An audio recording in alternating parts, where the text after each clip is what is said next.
오늘은 이제 지난과까지 요나서의 모든 본문적 내용은 끝났고 다시 복습하는 의미가 강하거든요. 그래서 오늘 한 3번에 걸쳐서 시작을 하게 되는데, 오늘 10과의 메인 제목이 뭐냐면 하나님의 말씀을 향하여잖아요. 그리고 그 다음 11과는 하나님의 세계를 향하여, 그 다음에 그 하나님의 은혜를 향하여 이렇게 시작이 됩니다. 네, 이렇게 되고, 오늘 이 10가를 이렇게 보게 되면 하나님의 말씀을 향하여를 이렇게 보게 되면 그 아래 부제목으로 죽을 힘을 향해 도망하는 이에게 말씀이 필요하다라고 해요. 오늘 이 성경에서 요나를 기록하고 있지만 맨 마지막에 관역이 우리였잖아요. 근데 우리일 뿐만 아니라 모든 인간이거든요. 모든 인간의 실상이에요. 모든 인간 실존의 실상을 얘기하는데, 하나님이 계시고 하나님은 우리를 창조하신 분을 말씀하시는데, 우리 인간의 상태는 어때요? 하나님과 관계에서 죄인이잖아요. 죄인이라고 하면 하나님의 말씀을 향해서 달아나는 존재. 이렇게 그러니까 하나님, 좀 아이러니하죠. 하나님 형상으로 창조되어서 하나님을 바라고 하나님이 없으면 못 사는 존재임에도 불구하고 죄라고 하는 게 뭐라고요? 하나님을 향해서 달아나는데, 여기 보면 너무 참 팀 켈러 돌아가셨지만 좀 마음에 들어요. 표현들이 죽을 힘을 다해 도망하는 이에게 말씀이 필요하다, 이렇게 하고 있습니다. 오늘 이 주제로 오늘 보도록 하겠습니다. 처음 펴게 되면 하나님은 요나에게 니느웨로 가라고 명령하셨지만 그는 정반대 방향으로 달아났다. 왜 그랬을까? 그죠? 오늘도 요나의 하나님 말씀이 임해서 요나에게 순종을 요청을 했는데 요나는 불순종하고 정반대 방향으로 갔다는 거죠. 왜, 그 이유가 뭘까라고 하는데, 우리는 요나의 불순종이 하나님의 선하심에 대한 불신을 뿌리를 두고 있음을 보았다. 그는 하나님이 그에게 가장 좋은 것을 주신다고 믿지 않았다. 왜 요나가 불순종했느냐, 하나님의 말씀을 왜 거절했느냐라고 하는 데는 그 근본의 저 깊은 마음의 깊은 동기에 뭐가 있었다고요?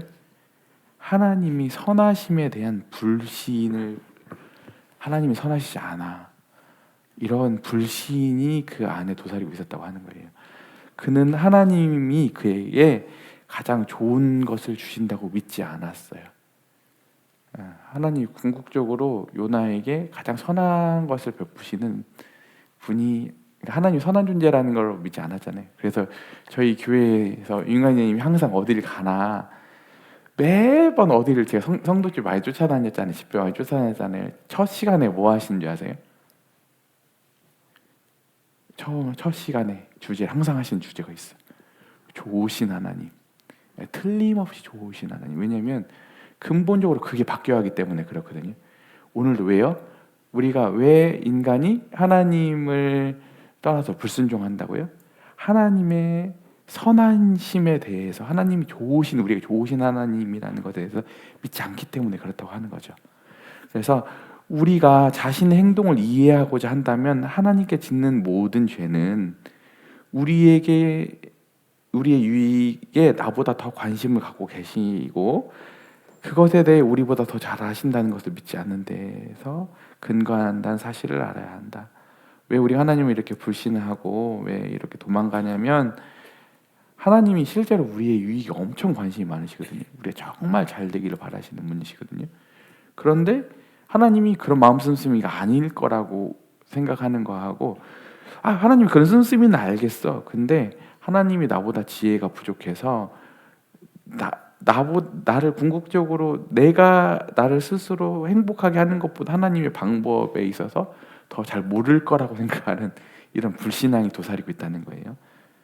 그죠? 동기에 있어서 하나님의 씀씀이가 우리를 위해서 좋은 걸 안 주시고 싶은 괴팍한 분이시거나, 두 번째는 뭐예요? 하나님이 내게 궁극적으로 선을 되게 하시는 데서 하나님이 방법적으로 지혜적으로 부족하시다고 생각하는 거예요. 둘 다 하나님에 대해서 무례하죠. 그 불순종에는 그 두 가지가 다 서로 그런 동기가 있다는 거죠. 우리가 하나님을 신뢰하지 않는 이유는 그분이 참으로 우리를 위하지 않는다고 생각하며 하나님께 전권을 내어드리면 우리가 비참하게 될 거라고 생각하기 때문에 그래. 왜 우리가 불순종하냐? 순종하게 되면 내 뜻과 반대로 하나님이 요청하시는 부분들 내가 따르게 되면 내가 손해 볼 것 같고, 그러니까 예전에 제가 봤던 책에 이런 표현이 있어요. 하나님이 순종한다고 하면 하나님이 우리를 저기 선교지로 보낼 것 같은 거야. 내가 가기 싫은 대로. 하나님이 그러실 분 아니거든요. 하나님은 우리에게 요청하시는 점은 지레 우리가 생각하는 그런 게 아니라 하나님은 정말 우리가 잘 되기를 바라시고 궁극적으로 우리의 가장 맞춤으로 우리 창세전부터 우리를 창조하신 분이 무한하신 지혜로 가장 나에게 온전한 것이 무엇인지 나보다 나를 더 맨날 찬양할 때만 말고 진짜 우리 인생 가운데 하나님이 나보다 나를 더 잘 아시고 궁극적으로 무엇이 선하게 되게 하실지 가장 잘 아시는 분 아니겠어요? 그리고 왜 그게 드러나요? 뒤에서 항상 스포를 미리 하면 어디서 드러나요? 하나님 우리를 가장 잘 되기를 바라시는 분이라는 게 십자가에서 드러나잖아요. 하나님이 자기의 사랑을 확증해 주셨다고 했잖아요. 하나님 우리가 진짜 잘 되기를 바라시는 분 아니에요? 우리가 자꾸 동기를 의심하니까 그런 거잖아요. 예. 그래서 여기 보게 되면 이제 그 다음에 이제 순종과 불순종에 대해서 이제 그 짧은 다시 주제로 하는데 죽을 힘을 다해 하나님의 손에서 벗어난다. 아담과 하와는 악해집시다. 우리의 삶의 모든 좀 자꾸 조절하지 마세요. 예. 사람의 삶까지 망칩시다라고 말하지 않았다. 그러니까 아담이 타락했을 때 우리 악해져야지, 내가 죄지어야지, 내가 더 막 하나님 앞에 내가 막 이제 내가 한번 개겨봐야 이러려고 시작된 게 아니라고 하는 거예요. 타락이 어떻게 시작됐냐면 여기 그 다음 달락에 보면 우리는 행복해지고 싶을 뿐이야. 하나님만이 하나님의 명령은 우리가 번창하는 데 필요한 것을 안겨줄 것 같지가 않아. 우리의 일은 우리가 독자적으로 처리해야 할 것 같아. 하나님은 신뢰할 수가 없어. 요나는 이와 똑같은 생각을 하고 있었다. 아담이 가졌던 생각을 요나도 동일하게 하고 있었는데 동기가 뭘로 포장되냐면 우리 행복해지고 싶어. 이렇게 해야지 내가 가장 행복해질 수 있어라고 하는 동기예요. 얼마나 그 동기 잘못된 동기는 아니잖아요. 그런데 하나님의 명령을 순종하면 그게 안 올 것 같은 거야. 왜 이스라엘 왕들이 선왕이 나오잖아요. 근데 왜 다음 왕들이 보면 선왕이 안 나올까? 우리가 뭐 보면 어이가 없잖아. 악황을 보면은 선왕을 보게 되면 자식이 잘 따라할 것 같잖아. 우리 눈에는 이게 결과적으로 보니까 이게 좋아 보이는데 왜 다음 세대의 자녀들이 왜 그 길을 안 택하는 줄 알아요? 심지어 저도 그럴 때가 많아요. 융아님 신앙적으로 어떤 일을 하게 되면 솔직히 그 길을 그닥 가고 싶지 않아. 왜 그런 줄 알아요? 그게 당장 효과가 없기 때문에 그래요. 왜냐면 현찰로 안 주어지니까 그래. 그 이득이 하나님께 순종했을 때 바로 안 보이기 때문에 그러거든요. 그러니까 우리 인간의 눈으로 보면 부모들이 했던 신앙의 그 선택들과 그때 그 결정들이 좋은 건 알겠고 하나님에 대한 신앙심인 건 알겠는데 당장 나에게 유익이 안 되니까 그 11개 상하에 나오는 왕들도 그랬고 신앙에 있을 때 우리가 되풀이하는 이유들이 그거거든요. 그닥 신앙적 결정이 첫 번째 봤을 때는 당장 봤을 때는 이득으로 안 보인다고 하는 게 문제인 거예요. 근데 그건 되게 어리석은 거죠. 하나님은 그렇게 단편적으로 보는 분이 아니시거든요. 궁극적으로 우리가 잘 되는 걸 원하시는 분 아니겠어요? 그래서 그 인류의 역사를 재현하고 우리 마음이 매일 어떻게 움직이는지 보여준다. 요나와 아담의 이야기가 아니라 모든 사람들이 다 이런 동기로 다 불순종하고 자기 인생을 자기 마음대로 살아가는 데 있어서 다 우리 사사기에 보면은 제일 많이 나오는 단어가 뭐예요? 다 자기 소견대로 자기가 생각하는데 옳은 대로 행했다는 거잖아요. 근데 왜 그렇다고요? 동기가 하나님에 대한 불신 때문에 이렇게 나온다고 하는 거예요. 그래서 인간이 그냥 악해지고 싶어서 거짓말하고 진실하고 왜곡하고 속이고 착취하고 조종하고 이기적으로 행동하고 약속을 어기고 관계를 파괴하고 원한에 불타는 경우는 별로 없다. 고의적으로 인간이 내가 악해져야지 이런 게 아니라 악해지는 통로가 뭐라고요? 내가 행복해져야지. 그런데 하나님은 내 행복을 방해하는 것 같다. 그러니까 내 마음대로 할 거야. 여기서부터 모든 악이 출발된다라고 너무 잘 써놨죠. 그래서 우리는 배우자에게 거짓말을 하거나 불륜을 저질러서 안 된다고 배워. 그럼 배울 필요도 없지. 양심에서 얘기하잖아. 근데 인생의 기로에 서게 되면 이렇게 말해. 하나님께 순종하면 기회를 놓치고 말 거야. 앞에 내 배우자 말고 엄청 매력적이고 그 순간은 나를 엄청 행복하게 해줄 여자가 딱 나타났어. 근데 그때 어떻게 하나님 말씀 순종해서 그런 유혹이 있더라도 뿌리쳐야 돼. 왜냐면 그 길은 잠시 달콤해 보이더라도 내 인생을 망하게 하고 무너지게 하잖아요. 근데 그때 온통 그 욕정에 사로잡히고 그때 자기 중심에 빠지게 되면 다시는 이 기회가 안 올 것 같은 거야. 그리고 하나님이 그렇게 말씀하셨던 게 내 행복을 제한하는 것처럼 들리거든. 주변에 나를 보호하고 나에게 모든 것을 다 보호하고 있던 것들이 다 거추장스럽고 다 장애물로 느껴진다니까 그때는. 그래서 이것이 자기 정당화이다. 죄는 언제나 하나님의 명예를 훼손하는 데서 시작돼. 그죠? 하나님이 우리를 불행하게 만들려고 하는 심술꾸러기로 하나님을 치부하는 데서부터 하나님에 대한 불명예를 안겨줄 뿐만 아니라 하나님에 대해서 아주 호도하는 거잖아요. 그래서 죄는 언제나 하나님의 명예를 훼손하는 데서 시작되는데 우리는 하나님이 우리를 즐거움이 가득한 세상에 두셨지만 우리가 하나님께 순종하면 즐거움이 허락하지 않기로 마음을 먹으셨다고 믿는다. 그죠? 이게 얼마나 실은 다 우리 마음 돌아보면 경험들과 생각들에 다 이런 생각들이 있었죠. 왜냐면 우리가 다다음 안에서 태어났었기 때문에 그래요. 이것이 뱀의 거짓말이고 아담과 하와는 사단의 이 첫 유혹에 넘어가 타락했다. 뱀은 하나님께 불순종하는 것이 온전한 행복과 잠재력을 실현할 수 있는 유일한 길이라고 말했고 이 망상은 모든 사람들의 마음에 깊이 박혀 있다. 이 인간의 기본적인 마음의 세팅값이다. 이렇게 얘기하고 있습니다. 이게 너무 적나라하죠. 그런데 이걸로만 나오는 게 아니라 두 번째 불순종의 이유가 두 번째가 등장하는데 우리가 하나님을 신뢰하지 않는 것은 무엇보다 자신의 지혜를 지나치게 신뢰하기 때문이다. 왜 그렇다고? 왜 불순종한다고요? 내가 더 하나님보다 똑똑하다고 생각하는데 문제가 있다는 거예요. 우리의 삶이 어떻게 굴러가야 하고 무엇이 우리를 행복해 줄 수 있는지 하나님보다 자신이 훨씬 잘한다고 생각한다. 그러죠. 우리 진이 보면 많이 느껴. 진이랑 대화해 보면 자기가 길이 제일 행복한 길인데 제일 가다 보면 인생 말아먹는 길이라는 거 이제 보이잖아. 그대로 가면 어떻게 되겠어요? 근데 이제 여러분들 때도 그렇거든. 그래서 여러분들이 내가 말을 해줘도 교회에서 장로님들이 말해줘도 그 말이 귀뚱으로도 안 들릴 때가 있지. 왜냐면 내가 더 잘한다고 생각을 하는 거예요. 근데 조금만 지나잖아요. 중년에 접어든 사람이 이 생각이 얼마나 잘못된 것인지 잘 안다. 내가 이제 중년이 됐잖아. 이게 얼마나 유치했던 적인지 알게 돼. 근데 더 어이가 없는 건 뭔지 알아요? 하지만 해가 가도 우리의 마음은 여전히 동일한 원리에 따라 움직여. 우리는 20살이 얼마나 어리석었는지를 기억하지만 이제 40살이 되었으니 뭘 좀 안다고 생각한다. 나잖아, 딱 40대.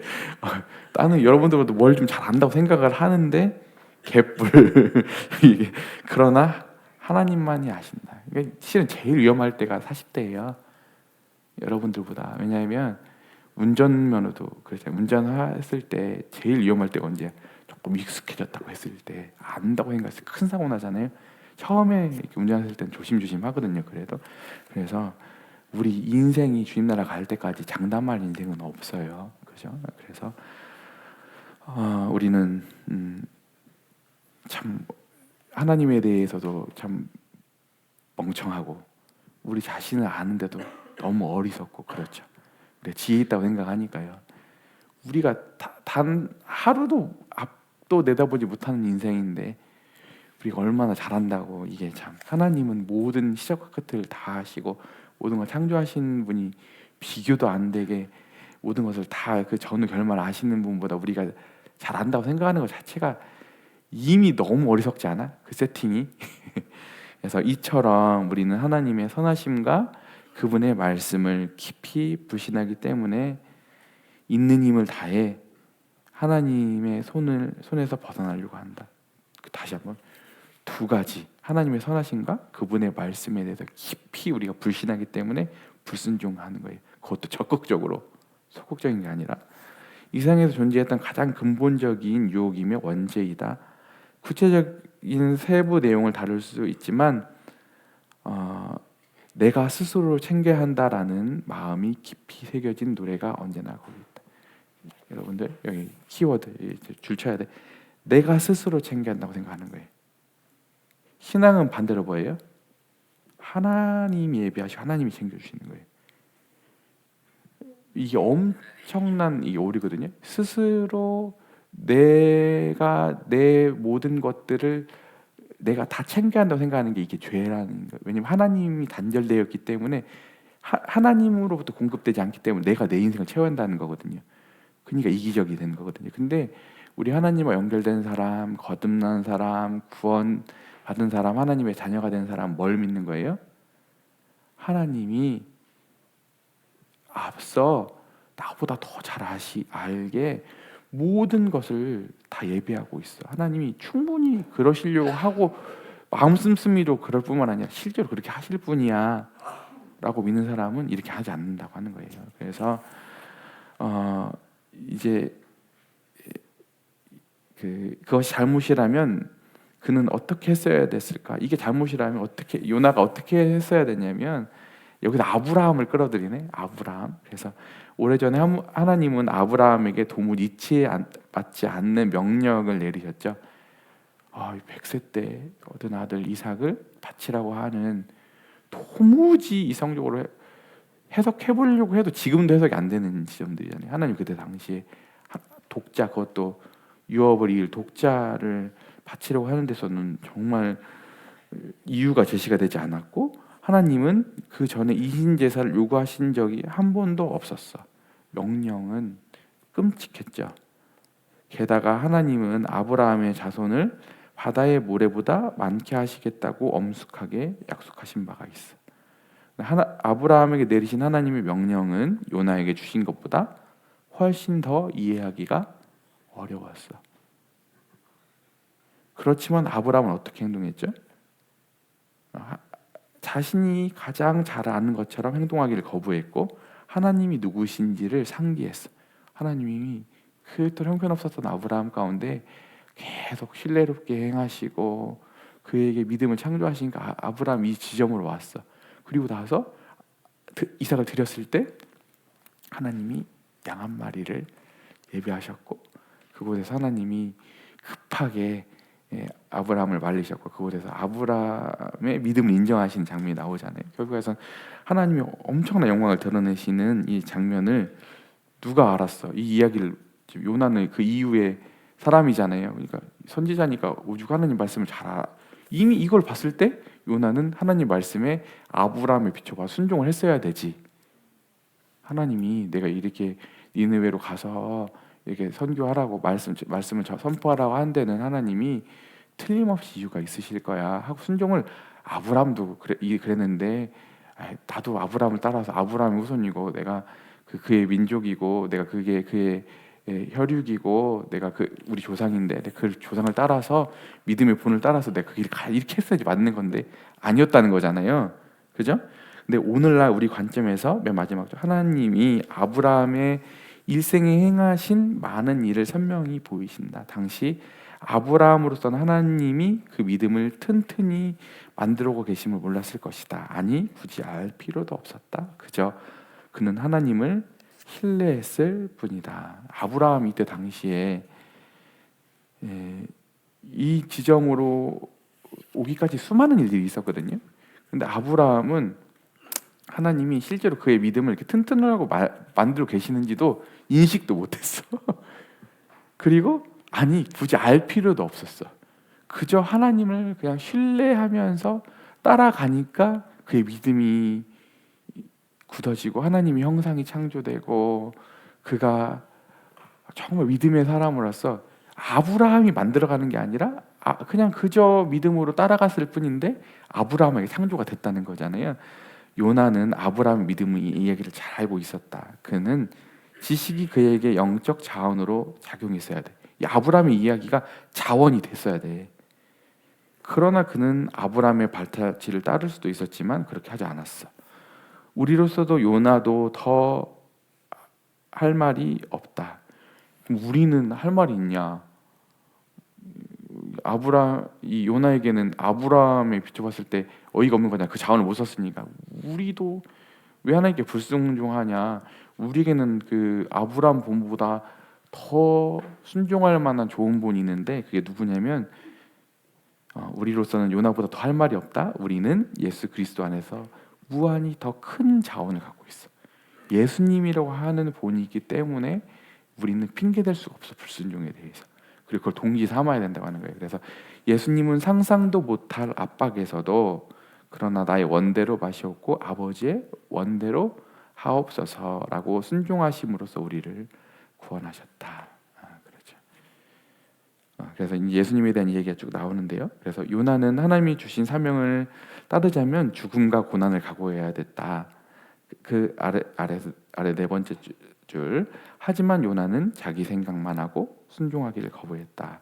하나님 예수님께 맡기신 사명은 확실히 죽음과 무한한 고난을 의미했지만 예수님은 본인이 아니라 우리를 생각하고 그 길을 가셨다.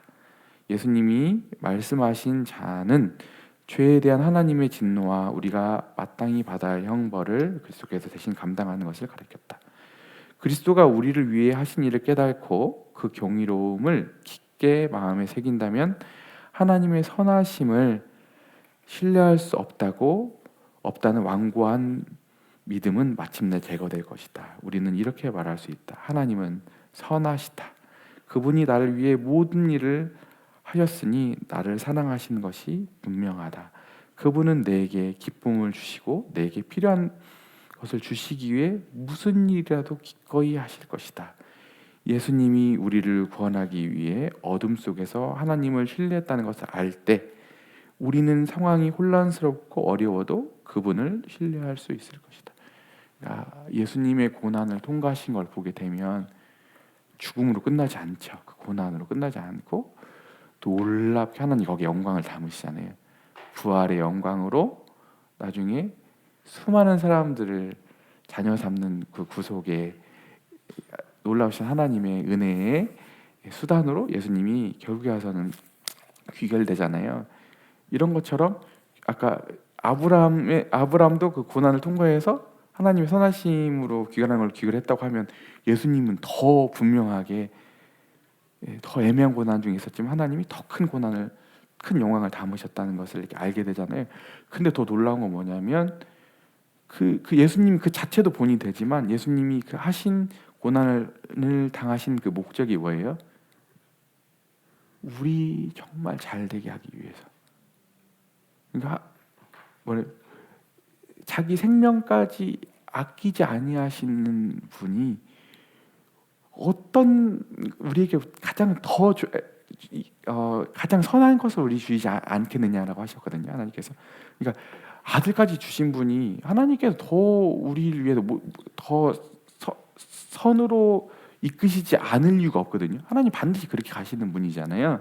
그러니까 우리는 예수님의 이 사건을 통해서 하나님이 우리를 얼마나 위하시는지, 궁극적으로 우리의 복지를 얼마나 생각하시는지, 더군다나 우리의 영혼의 문제에 가장 관심이 많으신 분이 영원토록 우리가 얼마나 잘 되도록 바라시는지를 예수님이 그 사건을 통해서 알 수가 있는 거잖아요.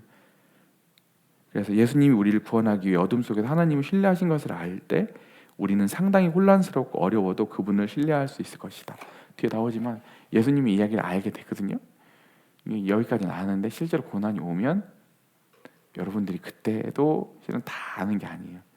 그때도 실은 미지 속에 어느 정도 있거든요. 우리가 다 하나님을 그 결과로 하나님이 규결 지을 때까지 실은 우리가 다 마음이 이렇게 후련하지 않아요. 근데 그래도 그 시간을 믿음으로 통과할 수 있는 이유는 예수님을 바라볼 때 하나님이 틀림없이 좋으신 분이야. 하나님은 틀림없이 나를 사랑하셔. 내가 다 모르지만 하나님은 가장 선한 길로 인도하셔. 이 확신을 할 수 있다는 거거든요. 아멘시죠? 예, 그래서 우리가 이 지점으로 불순종에서 벗어나서 우리들이 순종과 믿음의 지점으로 가게 되는 것입니다. 감사합니다. 네, 그 다음에 이제 186페이지를 이렇게 보게 되면 두 번째는 이제 주제로 하자면 고난입니다. 고난. 하나님은 추격을 멈추시지 않는다. 네, 여기서 추격은 고난이거든요. 고난. 하나님이 여기 뭐예요? 추격인데 붙는 단어가 뭐야? 멈추지 않는. 이 히브리서 표현에 하면 하나님께서 사랑하는 자녀들마다 어떻게 한다고요? 징계하신다고요. 잘못해서 징계하는 게 아니라 잘 돼야 되니까 유업을 이을 자식을 기르기 위해서 하나님께서 그 자식의 됨됨이를 계속 변화시키기 위해서 징계하는 것을 얘기하는 겁니다. 그래서 요나는 하나님을 피해 달아났지만 폭풍은 그를 뒤쫓았다. 하나님께 불순종할 때마다 우리는 피조의 목적을 위반하고 있는 것이다. 그러니까 여기서 보면 고난에서 이유가 있는 고난이 있고 이유가 없는 고난이 있다는 거잖아요. 그러니까 하나님이 기본적으로 이 세팅을 하나님이 창조하셨기 때문에 순리의 반대로 가면 따라와. 재앙이. 하나님 그렇게 세상을 만들어 놓으셨어요.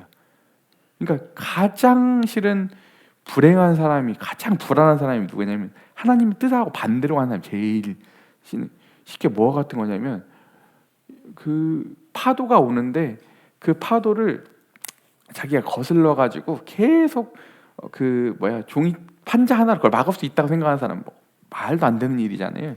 그처럼 하나님이 만든 이 거대한 세상을 자기가 등질 수 있다고 생각하는 사람. 이거 말도 안 되는 거거든요. 근데 꼭 그런 하나님의 징계, 보복적 이런 고난만 있는 게 아니라 이유가 없는 고난도 있다고 하는 거예요. 그래서 하지만 어느 쪽이든지 그 맨 마지막에 보면 하나님은 폭풍을 통해 우리 삶에 그분의 선하신 뜻을 이루실 수 있다. 진짜 그 사람이 잘못해서 그런 것은 아니면 진짜 애매한 고난이든 그 고난을 통해서 하나님의 선한 뜻을 이루실 수 있는데 그 고난 자체가 훌륭해서 그런 게 아니라 그 고난을 붙드시고 고난을 사용하시는 하나님 위대하시기 때문에 그런 거거든요.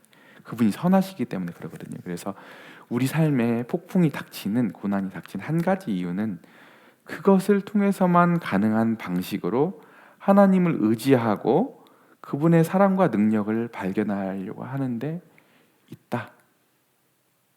이 고난을 통해서만 하나님이 어떤다고요? 그 사랑과 능력을 하나님을 발견하고 하나님이 얼마나 우리를 사랑하시는지를 다른 방법이 아니라 이 고난을 통해서만 알 수 있는 그 일을 하시려고 하나님이 하신다고 하는 거예요. 그래서 여기 보게 되면 그 영혼을 붙드신 하나님의 능력, 지혜, 은혜가 분명해지고 견딜 힘이 완전히 넘어서는 압박에도 견디고 심지어 승리할 힘을 얻게 된다고 썼다. 여기 보게 되면 존 뉴턴이 썼던 말이잖아요. 그는 하나님의 고난을 통해 일하시는 또 다른 방식이 지금 고난이 나중에 더 큰 해악을 방지해 주는 것이라고 썼다. 물론 하나님이 더 크신 일을 이루시기 위해 요셉의 생애를 보게 되면 왜 고난이 있었어요? 그가 훌륭해져야 됐잖아요. 첫 번째는 그 감옥 생활과 그 억울한 시간들을 통과해서 총리가 되기 위해서 훌륭해져야 됐고 또 그 이후에 뭐가 있었어요? 애굽을 구해야 되기 때문에 그랬고 더 나아가서 자기 민족을 구해야 됐기 때문에 그랬고 가서 보면 그래야지 족장이 이어지고 그래야지 이스라엘이 이어지고 그래야지 예수님의 구속사역이 이루어지니까 그 요셉의 그 고난 속에서는 하나님의 많은 그분의 생각과 그분의 지혜가 다 집약되어 있는 거잖아요. 근데 그럼에도 불구하고 그거 말고 그런 것도 있지만 더 큰 악을 방지해 주는 것이기도 해. 이 고난을 통해 하나님이 뭘 드러내 개인적인 측면인데 뭘 더 드러내고 싶은 거냐면 자신의 맹목성, 교만, 자기 충족성을 결코 인식하지 못하는 누구에게나 가장 큰 위험이다. 지가 얼마나 못났는지, 지가 얼마나 교만한지, 얼마나 물가시 내놓은 진짜 애기처럼 얼마나 불안한지 스스로를 모른다니까요. 근데 그때 그걸 언제 알게 되냐면 우리는 삶의 지혜를 꾸려갈 능력이 넉넉히 갖고 있다고 자신이 실제보다 더 덕스럽고 정직하다고 점잖다고 자신을 자연스럽게 우리 인간은 얼마나 어리석고 객관적이지 못하냐면 나는 그래도 내가 괜찮은 사람이야. 나는 그래도 교양이 있어. 이렇게 생각한다니까요. 나는 그래도 괜찮은걸?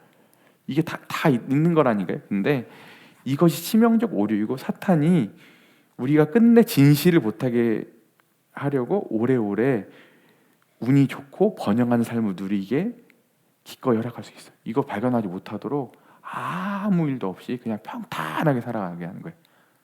근데 자녀들은 하나님 그렇게 놔두겠어 안 놔두겠어요? 그 문제가 있으면 망하니까 하나님이 고난을 보내시는 거예요. 그래서 스스로의 실력을 처참하게 보게 하시는 거예요. 아, 내가 이 정도밖에 안 돼. 내가 이렇게 끔찍한 사람이었단 말이야. 내가 이렇게 악하지? 아, 진짜 내가 봐도 내가 추잡하네. 예, 이 지점으로 하나님이 보이게 하시는 거예요. 실은 아픈 지점이거든요. 예, 저도 여러분 근데 이게 되게 좋은 일이에요. 모르고 가면 자기만 모르지 하나님도 아시고 다른 사람 다 알거든요. 얼마나 끔찍해요. 나중에 그걸로 인해서 크게 망할 건데 하나님이 이 고난을 통해서 드러내시 그걸 치유하기를 바라세요. 저 겪었죠. 제가 엄청 교만해요. 교만한 일 내가 지금도 실은 다 모르지. 근데도 많이 알았어. 근데 언제 알았냐면 내가 하나님이 철저히 다루셨잖아. 내가 알지. 내 옛날에 진짜 왜 휴대폰이 시험장에 내가 했냐고. 그거 실은 뭐 그거 부정할 것도 아니었는데 하나님이 내가 얼마나 교만인지 몰라. 나는 내가 생각하면 다 내가 마음 안 먹어서 그렇지 내 맘만 먹으면 내가 다 할 수 있다 생각했다니까. 얼마나 그것만큼 교만하는 사람이 어디 있어. 하나님이 여러 차례로 와가잖아. 근데 나중에 가보니까 내가 내 힘으로 안 된다는 것을 철저히 그 시간 동안 고통스럽게 느꼈거든요. 그리고 그 시간 동안 하나님 내 내면을 너무 많이 보게 해주셨어요. 내가 교만하구나. 다른 사람 채울하지 못하는구나. 내가 진짜 내가 쪼잔한 사람이구나. 내가 진짜 어이가 없는 사람이 하나님이 그때 많이 알게 해주셨어요. 스스로를. 그러니까 지금도 실은 이렇게 회복이 돼야 되는데 그 몰랐다고 하면 얼마나 끔찍해요. 내가 지 잘난지 알고 계속 갈 거 아니야. 근데 지만 모르는 거지. 나중에 가보면 큰 환란이 인생 가운데 올 건데. 그래서 여기 보게 되면 하지만 사랑이 많으신 하나님은 우리가 스스로 상태에 눈을 떠서 뭔가 조치를 취할 수 있기를 원하신다. 그래서 많은 이들의 삶에 뭘 보내신다고요? 폭풍을 보내신다. 여러분들 고난이 오시거든. 여러분 특히나 여러분들의 마음대로 안 되거든 감사하세요. 여러분들의 뜻대로 뭔가 잘 된다고 생각하면 그때 그 위기예요. 그런 경우들이 더 태반이거든요. 근데 여러분들 생각과 거슬러서 하나님이 이해가 안 되는 걸 순종하게 요청하실 때, 하나님 내게 꺾기를 바라실 때 그때가 진짜 기회구나라고 생각할 수 있는 여러분들 되셨으면 좋겠습니다. 열애전에 깊은 숲속 맺던 누드목에 살아가는 마녀 이야기 있죠. 이건 옛날에도 나왔던 얘기예요. 그래서 마녀가 있었는데 그 마녀가 침대에서 오는 사람들을 이렇게 재우게 되면 그곳에서 자고 일어나면 어떻게 됐어요? 다 마녀의 소장품이 되었잖아요.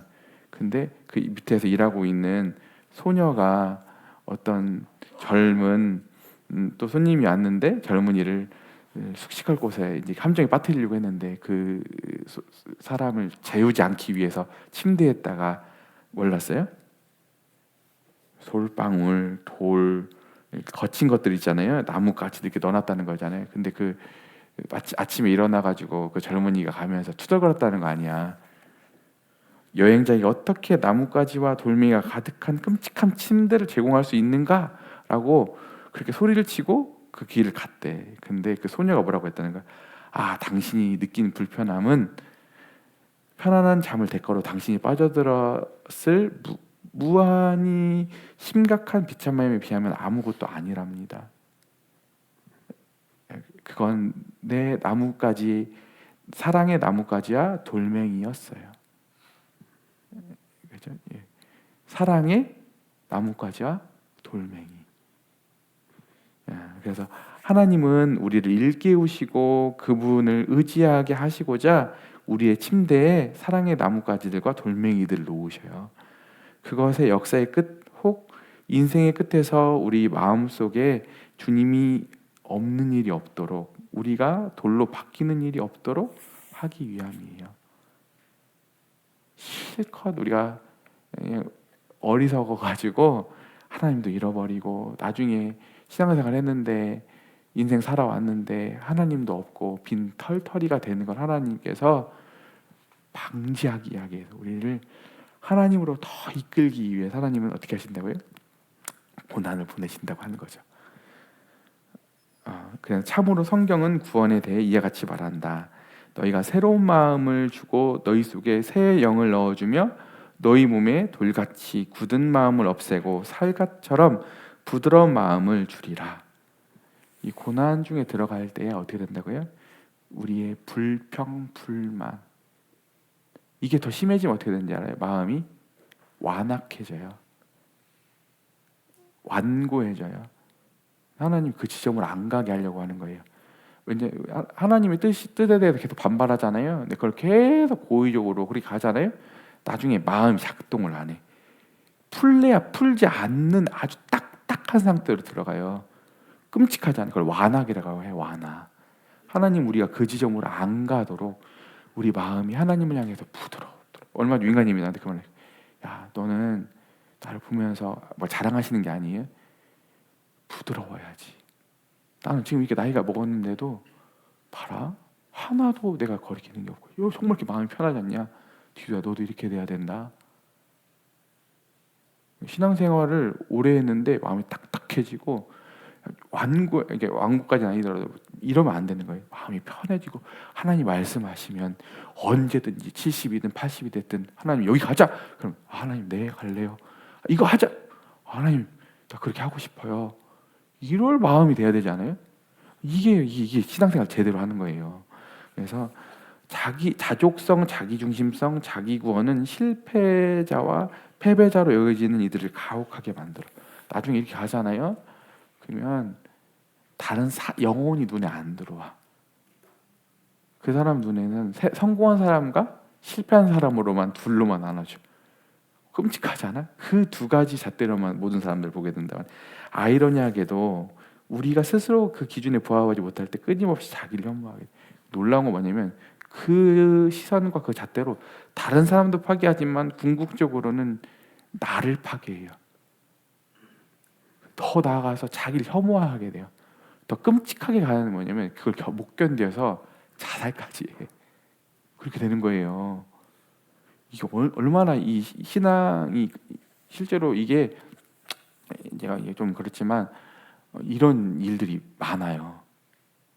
여기서 오늘 얘기할 건 아니지만 신학적 연구들이 있거든요. 가서 보면 이렇게 완고하고 이렇게 율법적이고 이런 지점으로 갔을 때 이제 브라이언 채플이라고 쓴 분이 인용한 청교도의 어떤 책이 있는데 거기서 보면 그렇게 성화 열심이었던 성도들인데 나중에 나가 떨어지는 거야.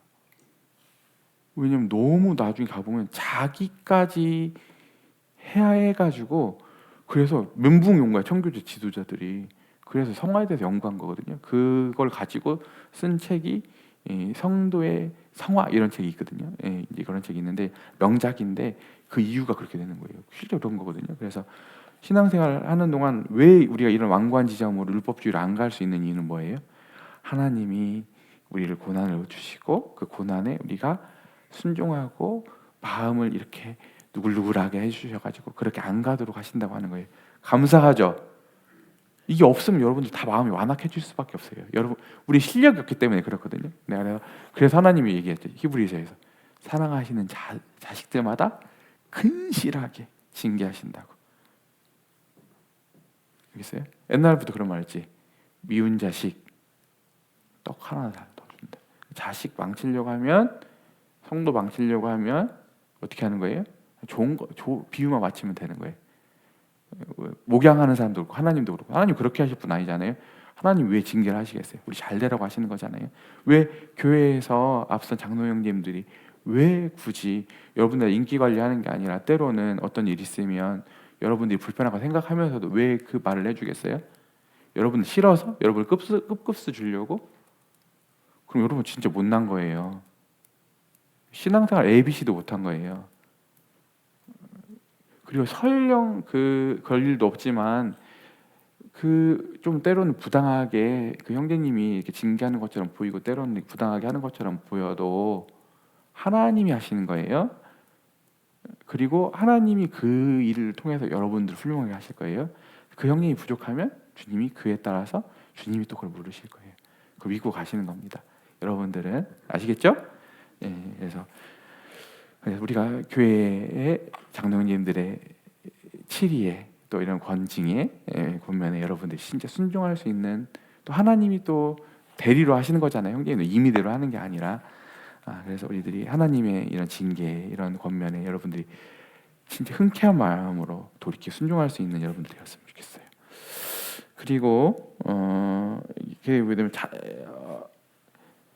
요나에게 몰아친 폭풍과 풍랑 깊은 곳에서 하나님은 큰 물고기를 정하시고 그를 구원하셨어. 야, 이거 감사하지 않아요?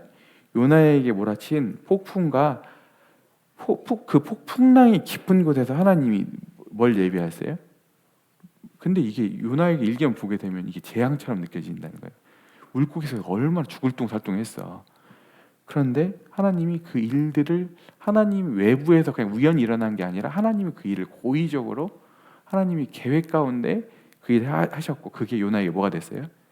요나를 살리는, 영혼의 그 끔찍한 불신앙으로 건지는 구원의 수단이 되었죠. 그래서 여러분, 하나님이 여러분들 인생 가운데 다시 한번 말씀드리지만 고난으로 찾아오실 때 정말 그때 여러분들이 진짜 신앙의 진면모가 드러나는 거고, 그때 여러분들이 기억해야 될 말씀이 있어요. 로마서 8장 28절 말씀 뭐예요? 사랑하는 자, 그 뜻대로 부르심을 입은 자들에게는 모든 것이 합력해서 선을 이룬다고 하는 거예요. 아시겠어요?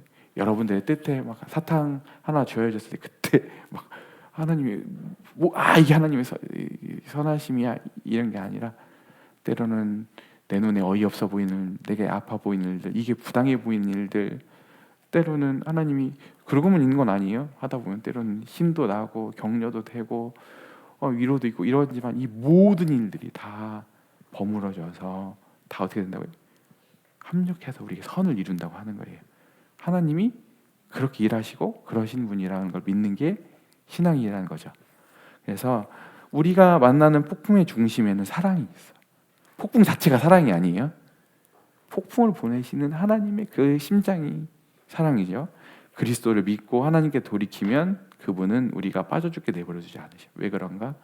우리를 정말로 파괴할 수 있는 유일한 폭풍, 죄와 악에 대한 하나님의 정의의 심판의 폭풍은 결코 우리를 덮치지 않을 것이기 때문에 그렇다. 예수님은 우리를 위해 궁극적으로 폭풍에 자발적으로 자신을 맡기셨다. 우리가 받아야 될 죄의 형벌을 받으셨다. 그분을 신뢰할 때 죄 용서를 받게 하시기 위해서였다. 이 사실을 다 알아도 우리의 고난에 대한 모든 의문이 해소가 되지 않을 것이다. 이거 다 알아도 놀랍게도 이 복음의 빛이 크지만 그렇다고 여러분들의 인생 가운데 다 해소가 되진 않아요. 그래도 뭐예요? 그때 의인은 어떻게 할 수 있는 거예요? 믿음으로 할 수 있는 거예요. 하나님을 신뢰할 수 있는 거예요. 그러나 의문 속에서도 우리는 여전히 우리를 사랑하신다는 것만은 분명히 알 수 있다. 누구 보면? 예수님 보내신 걸 보면, 예수님이 우리를 대신 그 폭풍 속으로 던지셨기 때문에 우리는 이 폭풍 한복판에서 우리를 향한 사랑이 있음을 확신할 수 있다. 예수님 오신 이유도 우리를 위해서도 있지만 예수님의 존재 자체가, 우리는 예수님이 오시기 전에 많은 사람들은 고난하면 하나님이 부재하시고 하나님 사랑하시지 않는다는 증거로 사람들 믿었잖아요. 근데 예수님 오셔서 어떻게 하세요? 고난을 받는 분이시지만 하나님께 사랑받고 하나님 여전히 사랑하는 존재로 확증으로 보여주셨죠. 그래서 우리가 그분을 따라가면 우리도 고난 중에 있지만 하나님께 내쳐진 존재가 아니라 여전히 사랑받는 존재로 우리가 살아갈 수 있는 선례를 누가 먼저 만들어 주셨어요? 예수님이 만들어 주셨다니까요. 여러분들도 다 고난 중에 있을 때도 하나님하고 사랑 가운데 머물 수 있는 이유가 왜 그렇다고요? 너무나 강력한 분이신 예수님이 앞서 그 길을 가셨기 때문에 그렇다고 하는 거예요.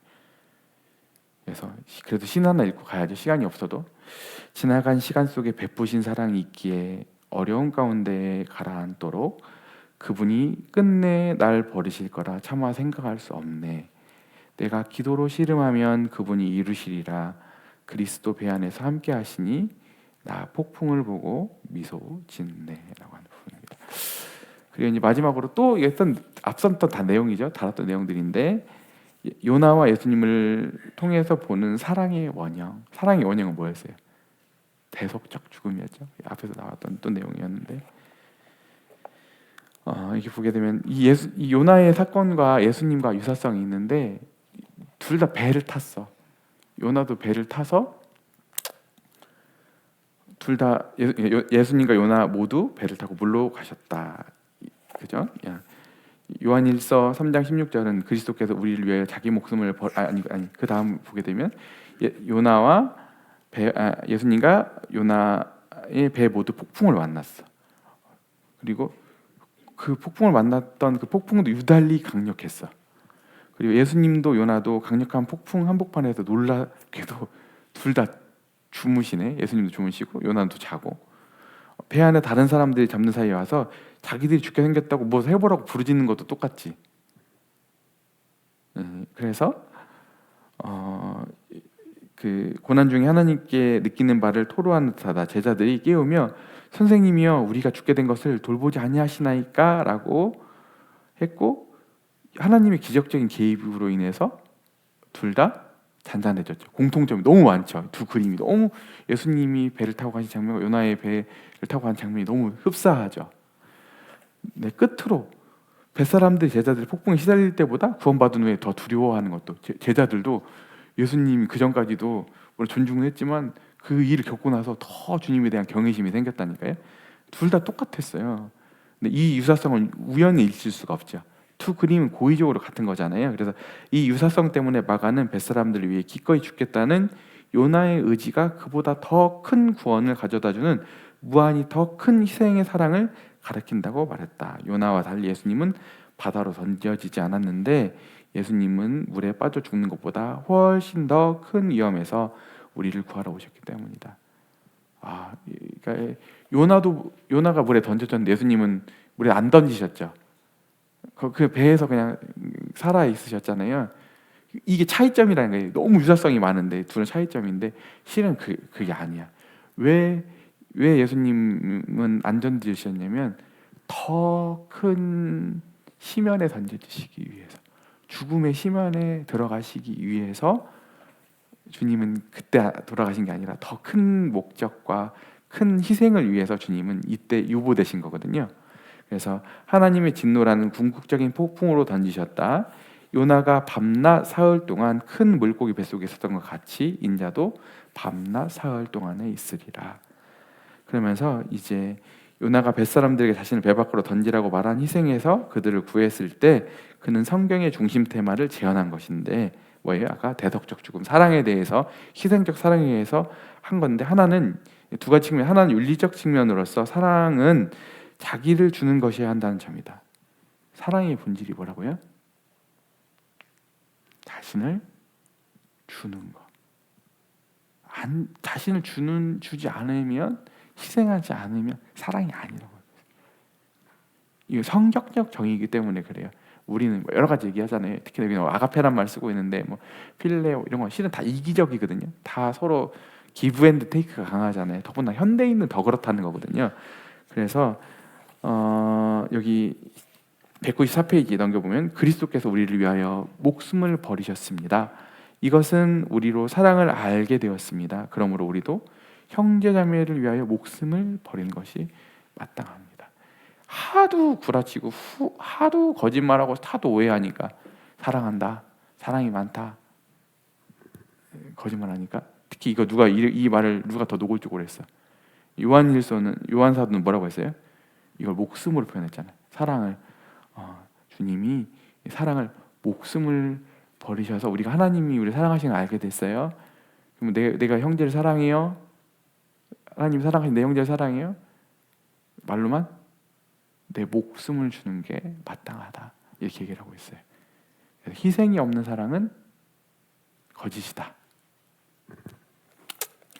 그래서 십자가 이후 영영 자기를 내어줌으로써 정의되어서 사랑이 미움의 본질이 살인인 것처럼 뭐라고요? 미움의 본질은 살인이에요.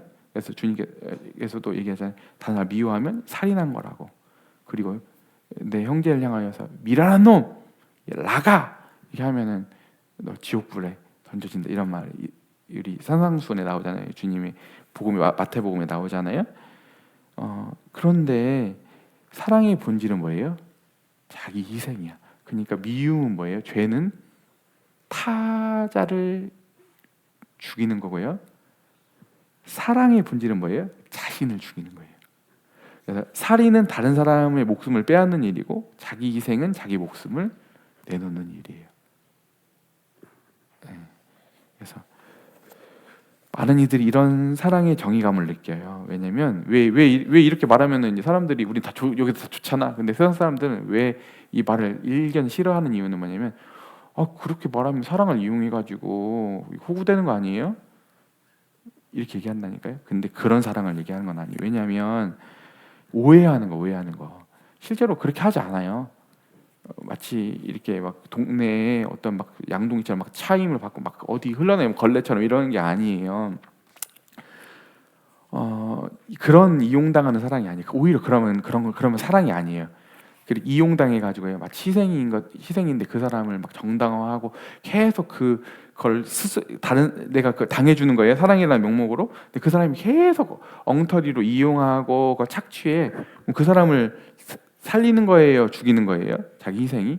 그거는 아니에요. 그걸 얘기하는 게 아니거든요. 그래서 자기를 내어주는 사랑은 학대나 억압으로 이어질 수 없다는 말은 이것은 완전히 오해예요. 그래서 서구 문화에서 가장 큰 차이점이 성경과 서구 문화의 차이점이 있는데 뭐냐면 사랑이 있어서 그 기준점이 뭐냐면 자기 실현이에요.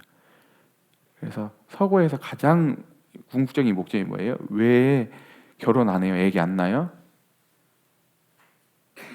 부부관계도 바꿀 수 있잖아요. 이제는 부부관계도 싫은데 이득이 안 맞으면 섬찟해 좀 놀래거든요.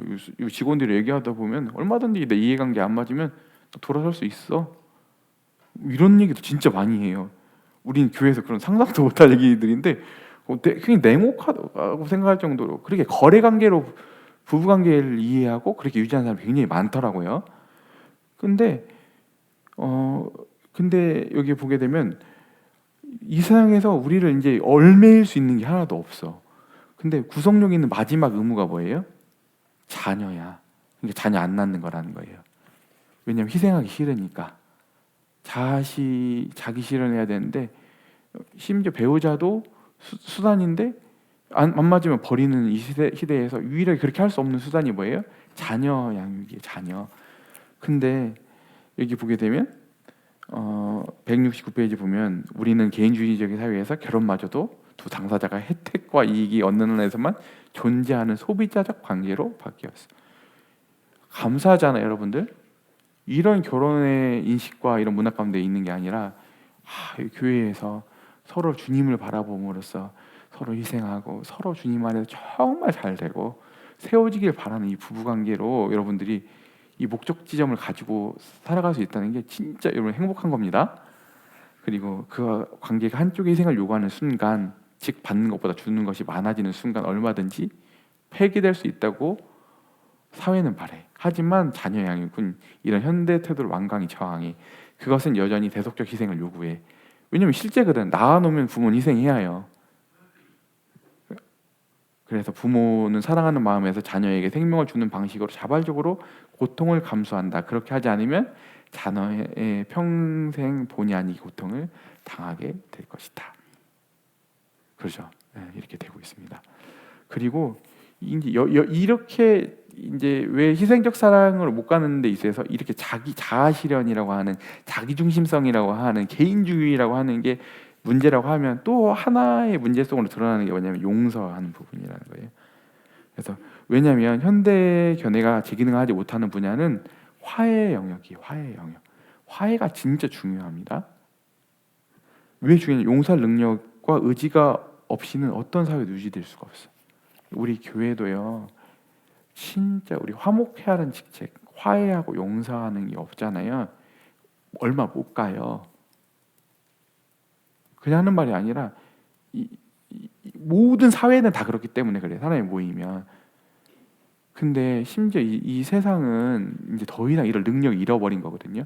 이 아미시 공동체라고 하는 이제 미국에서 보수적으로 이렇게 자기들끼리 막 이렇게 들어가서 신앙생활하는 공동체가 있었나 봐요. 그러니까 세속문에 덜 영향을 받았고 그 안에서 그래도 성경 중에서 살아가려고 하는 그래도 우리처럼 순수하게 신앙생활 하려고 하는 공동체가 있었어. 근데 거기에 총기 살인이 있었네. 그래서 8명이 총을 쏴서 5명이 죽게 했어. 그래서 스스로 또 자살했어. 근데 그 사람들이 가족들이 끔찍한 이런 트라우마가 될 만한 일들을 겪었음에도 불구하고 공개적으로 어떻게 했어요? 그 총 쏜 사람을 이미 죽었지만 용서한다고. 그리고 그 가족들이 오히려 충격을 받지 않았겠냐고. 오히려 그들 돕기 원한다고.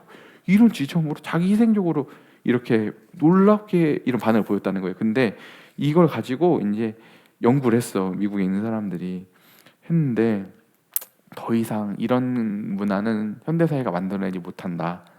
이럴 능력이 없다.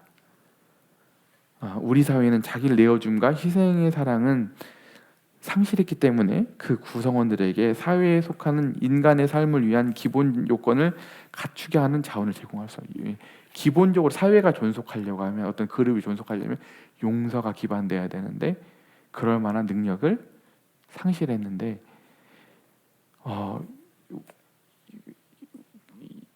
그러니까 어떤 사람이 진짜 소중한 사람이에요? 얼마나 똑똑하고 얼마나 보복을 잘하는 사람이 전체적으로 보면 훌륭한 사람이 아니라 때로는 용서하고 그것을 때로는 억울해서 받아내고 이 역할을 하는 주님을 닮은 이 용서의 영성을 가진 사람들이 많은 공동체일수록 더 유지가 되고 더 견고하고 그러지 않겠어요? 여러분들 모두 다 이런 지점으로 우리 갔으면 좋겠어요. 더 너그러웠으면 좋겠어요. 예.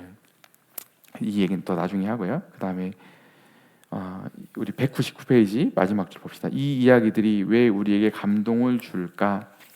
평범한 삶의 구석부터 가장 극적인 순간까지 삶을 변화시키는 모든 사랑은 대속적 희생이라는 걸 알기 때문이다. 우리 삶에 정말 변화를 일으키는 한 사람은 우리 대신 희생을 했거나 개입하여 뭔가 주었거나 지불했거나 짊어져서 우리가 그럴 필요가 없게 했다. 어디든지 진짜 변화시키는 사람, 거기 가서 정말 역사를 일으키는 사람, 하나님께 쓰임받는 사람의 가장 그 특징은 뭐예요? 똑똑하게 거기다 막 주가 잘하는 사람? No. 뭐예요? 거기서 희생하고 정말 그 희생으로 사람들을 감동시키고 거기서 변화가 되고 이런 성도들이 많은 교회일수록 많은 집단일수록 이런 성향을 많이 보여지는 그룹일수록 정말 행복해지겠죠. 그리고 이제 200페이지 마지막으로 봅시다. 오늘날 많은 사람들이 대속적 교리를 거부해.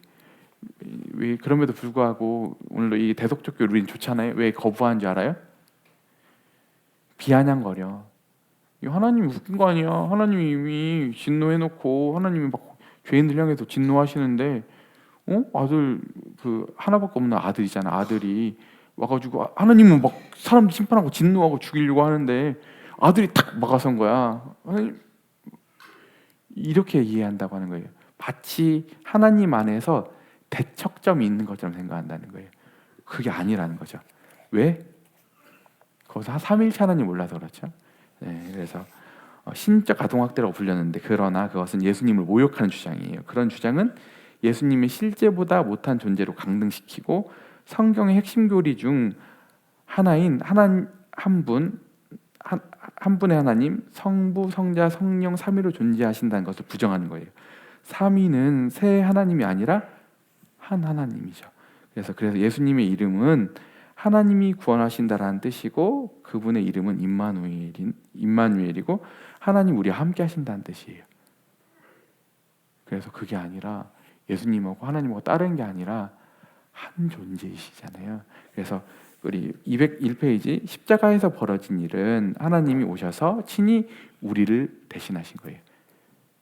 그래서 의롭고 사랑이 많으신 성부께서 자신을 낮추어 그분의 독생자 안에서 독생자를 통해 우리를 위해 육신의 죄 저주가 되셨으니 이것은 그분이 성품을 손상시키지 않고 우리를 구원하시기 위함이었다.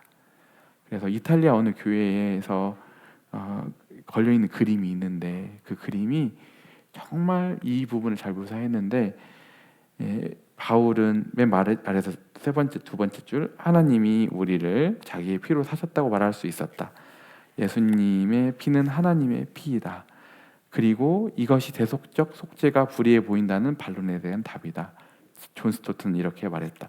그러니까 이 그림에서 보게 되면 예수님이 못이 뚫게 보이는데 실제로 예수님이 당하셨지만 뒤에 그 그림이 연결돼 있어가지고 하나님이 못 박히는 것으로, 예수님이 창에 찔리는데 그게 하나님이 찔리는 것으로 이게 묘사가 돼 있다는데, 이게 합당하다는 거잖아요. 예술적으로 표현되어 있지만. 그래서 예수님이 흘리신 피가 예수님의 피 이렇게 하는 게 아니라, 우리가 하나님이 자기 피로 이 교회를 사셨다고 했을 때 나눌 수 있는 게 아니라고 하는 거잖아요. 그래서 하나님이 그 진노와 심판을 예수님에게 부분, 타자에게 부분인 게 아니라 자신 안에 끌어안으셨잖아요.